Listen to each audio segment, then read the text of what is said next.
इसका नाम है उपसर्ग। अब आप पूछेंगे मैम उपसर्ग क्या होता है, तो आइए पढ़ते हैं परिभाषा। वह शब्दांश जो शब्द से पहले जुड़कर शब्द के अर्थ में परिवर्तन कर देता है उसे उपसर्ग कहते हैं। नाम से क्लियर हो गया। शब्द से पहले जो शब्द जुड़ जाता है, जो शब्दांश जुड़ जाता है उसे हम उपसर्ग कहते हैं। हिंदी में उपसर्ग बहुत कम होते हैं, तो या तो संस्कृत के होते हैं या फिर उर्दू के होते हैं। हिंदी में उपसर्ग बहुत कम देखने को मिलता है। उपसर्ग के टोटल बेटा 4 भेद होते हैं। संस्कृत के उपसर्ग, हिंदी के, उर्दू के और उपसर्ग की भांति प्रयोग की जाने वाले संस्कृत और व्यय। आइए देखते हैं संस्कृत के उपसर्गों को। संस्कृत के उपसर्ग है अति, उसका मतलब होता है अधिक, और उसका उदाहरण हो गया अत्याचार, अतिरिक्त। तो आ गया ना अति।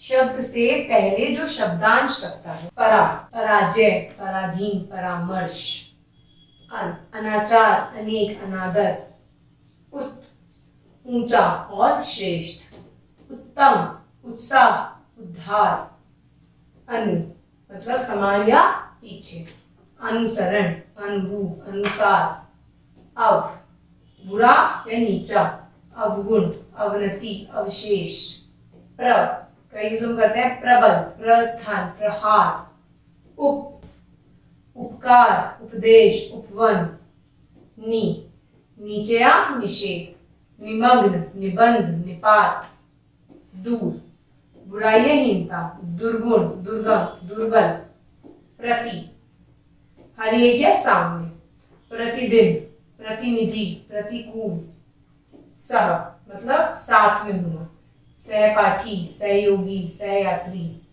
स्व मतलब अपना, स्वदेश, स्वजन, स्वभाव। ये ऐसे शब्द हैं जो आप यूज करते हैं, पर आपको पता चलेगा कि किस तरीके से हम इनका उपसर्ग के रूप में उपयोग करते हैं। सम मतलब समान, संबंध, संसार आदि। तो इस तरीके से हमने संस्कृत के उपसर्ग पढ़े। ये सब संस्कृत के शब्द हैं बेटा, शब्दांश हैं, इसके द्वारा हमने ये शब्द बनाने सीखे। हिंदी के उपसर्ग अ, अज्ञान, अनपढ़, अचेत। उपसर्ग मतलब उदाहरण, अवगुण, अवतार, अवघट, अध मतलब आधा, अधपका, अधखिला, अधमरा, नी मतलब किसी चीज की कमी होना, निकम्मा, निहत्ता, निडर, कु कुढ़ंग, कुचाल, कुमार्ग, दु मतलब दुबला, दुकान, दुलारा। तो आप ये शब्द यूज करते हैं ना, पर आपको पता चल रहा है कि अब इसमें किस तरीके से उपसर्ग लगाए हुए होते हैं। उर्दू के उपसर्ग होते हैं बा का कैसे यूज करेंगे, बकायदा, बा इज्जत, ला मतलब रहित, ला इलाज, लाजवाब, लाचार, ना समझ, ना पसंद, ना लायक, सरकार, सरदार, सरहद, हम उम्र, हमराज, हमदर्द, खुशदिल, खुशहाल, खुशबू, बर्दाश्त, बर्खास्त, बराबर, इन वक्त, इन जवानी मतलब किसी चीज को पूरा करना। ठीक है बच्चों। अब उपसर्गों की तरह प्रयोग की जाने वाले संस्कृत अवयव, जैसे कुपुत्र, कुमार, कुरूप,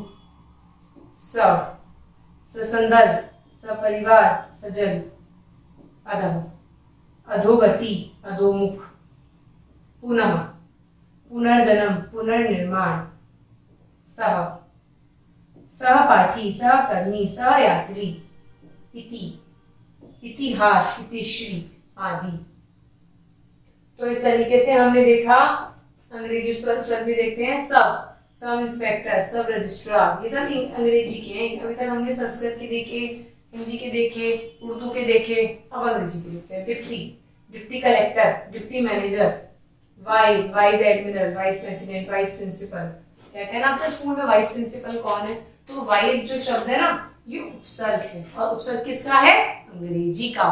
तो इस तरीके से उपसर्ग वो शब्दांश होते हैं जो शब्द के आगे लगते हैं और शब्द का पूरा अर्थ बदल देते हैं। जैसे कि हमने इतने सारे उदाहरण देखे, बहुत सारे उपसर्ग शब्दांश को हमने उदाहरण के साथ उपयोग करके उपसर्गों का प्रयोग करना सीखा। Thank you.